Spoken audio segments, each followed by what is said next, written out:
Good morning, class. Morning, sir.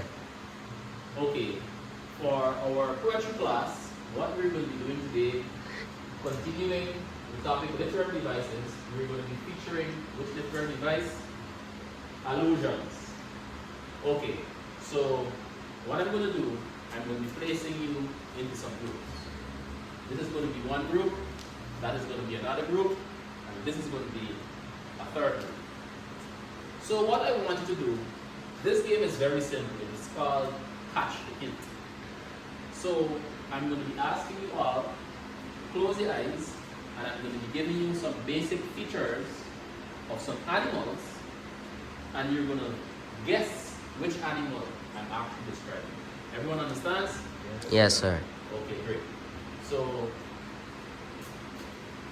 what you're going to do, you're going to indicate by a show of hands who understands and who would actually love to give their opinion on what animal I am alluding to. So close your eyes. Now this animal, many persons would refer to it as a fat animal.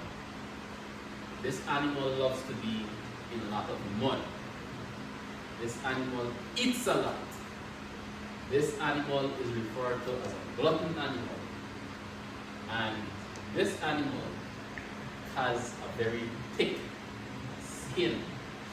Anyone would like to answer this question, what do you think this animal is? Yes, give your answer, please. So I think it's a hippopotamus. A hippopotamus. Good answer. However, it's not quite exactly what I was really looking for. But it's a very good answer. Okay, let me hear from you. Sorry, that's it. Exactly. That is exactly what I was looking for, because normally we refer to persons being fat. We compare them to pigs. We compare not being as clean to pigs. When we're actually doing similes and metaphors, you would hear many persons say, you're eating like a pig, or you look as fat as a pig. So I was actually looking for the answer, pig. Okay, very good. So those features alluded to the animal, a pig. Although a hippopotamus was not off, I was really looking for the answer, pig. So both of you give phenomenal answers. Okay, my other hint, close your eyes again. Just imagine, visualize, my other hint goes as follows. Now this animal has split hooves. It eats a lot. They're normally in small groups. You could call it a flock or a herd. They sometimes have thick skin. Sometimes they have horns. They go meh. And they have beards. So what animal is this? Anyone would like to give a suggestion? Oh, let me hear you group two. Sorry, sheep. A sheep. Very good answer. Very good answer. Anyone would like to suggest? Let me hear you group one. So I think it's a goat because goats don't meh. Goats don't meh. I actually think goats meh, but there is something. And they have beards. Oh yes, they have beard. So the answer is actually a goat. So a goat and a sheep, they're very similar, but the beard was the giveaway because sheep don't have beard. Goats have beard, but they share all the other characteristics. Okay, so since we got that simple game, I would like to ask you, when you were actually thinking or closing your eyes and visualizing what was happening, could you explain or express from your own words, anyone, what you think the word allusion means? Anyone? What does allusion mean? If I say I'm now going to allude to the fact that she is a pig, I'm not saying she is fat. I'm not saying she is unkempt. But since I actually gave the features of a pig, it would give a hint to the characteristics of someone. So anyone, in their own words, what do you think allusion would be? Anyone? Oh, let me hear you. What? Sir, I think allusions is speaking about something indirectly without actually mentioning what it is. Very good. So he said allusions is actually speaking about something indirectly, meaning you're speaking about something but you're not actually saying exactly what you're speaking about. Okay? So I love the fact that you gather what the term allusions speak of. Now we're going to enter the other aspect of our class. Okay, class. So since I would have given you an idea of what allusions are, do you have any question? Anyone? Sir, I have any other examples on the topic? Brilliant. So what I have a poem. The poem is entitled Dreaming Black Boy by James Berry. I will now circulate these samples of these poems, and what you're going to do, you're going to read through these poems, and it's going to give you a chance to identify allusions within this poem. Okay?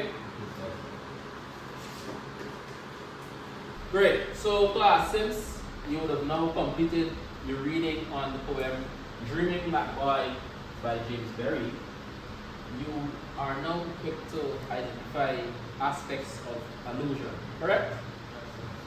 Okay, so who would like to go first? That they could identify any aspect of allusion within the poem. Sir, Okay, let's hear from you.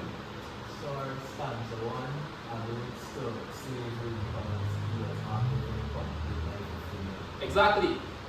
Given he was not living the way he wanted to, he did not have liberty. He could not have done what the average citizen of his time could have done. He was still subjugated. Hence, he was still in an aspect of slavery. That is correct. Anyone else? I'm here from you, sir. Stanza 4 alludes to the triple king who used to pardon blacks. Exactly. So the KKK or the Ku Klux Klan, these were some white racists that would kill blacks for the fun of it.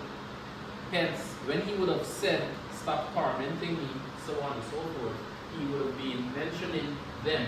When he would have been talking about the boarding process and the white pajamas, he was actually alluding to the KKK. So he was talking about the KKK without actually mentioning the Ku Klux Klan. So you both are correct.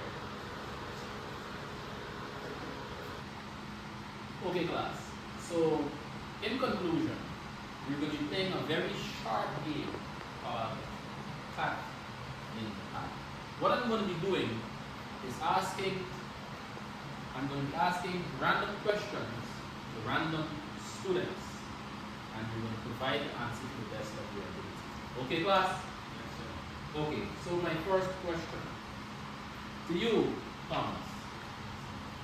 How do you define the term allusions? Sir, allusions is basically speaking about something indirectly without actually mentioning what that something is. Correct. And Jeremiah, within the poem Dreaming Black Boy by James Berry, could you identify any part that would have spoken or alluded to any iconic factor or any iconic figure within the gospel? Yes, sir. Mr. Robson, the black man who was successful in slavery. Exactly.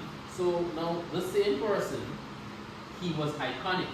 Why was he iconic? Because in this same period of subjugation, he rose above the status quo. Henceforth, he was a person that all the other blacks could have looked up to. Therefore, he was an icon. Everyone wanted to be like him because he was successful in a time that no one would have expected any black person be successful. So, do you have any questions? No, sir. Okay, I am very satisfied with the level of comprehension and the manner in which you grasp the topic of allusion in literary devices. So, what I'm going to do, since you students have no further questions, I'm going to leave you with some homework.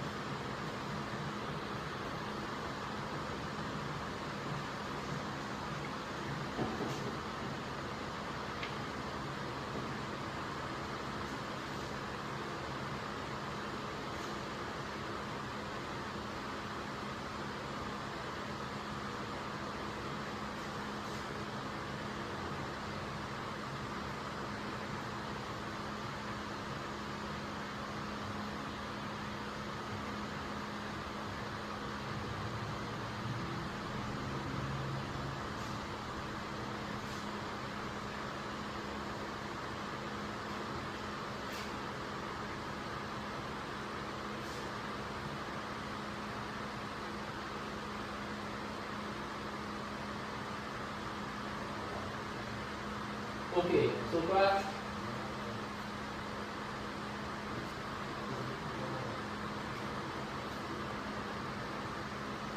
so this is your homework.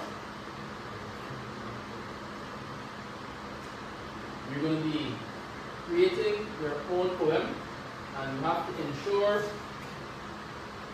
your poem has at least 2 aspects of allusion. Any questions, class? Yes, sir. Okay, it was nice being here. I really enjoyed this class. Now your class is over. Yes, sir.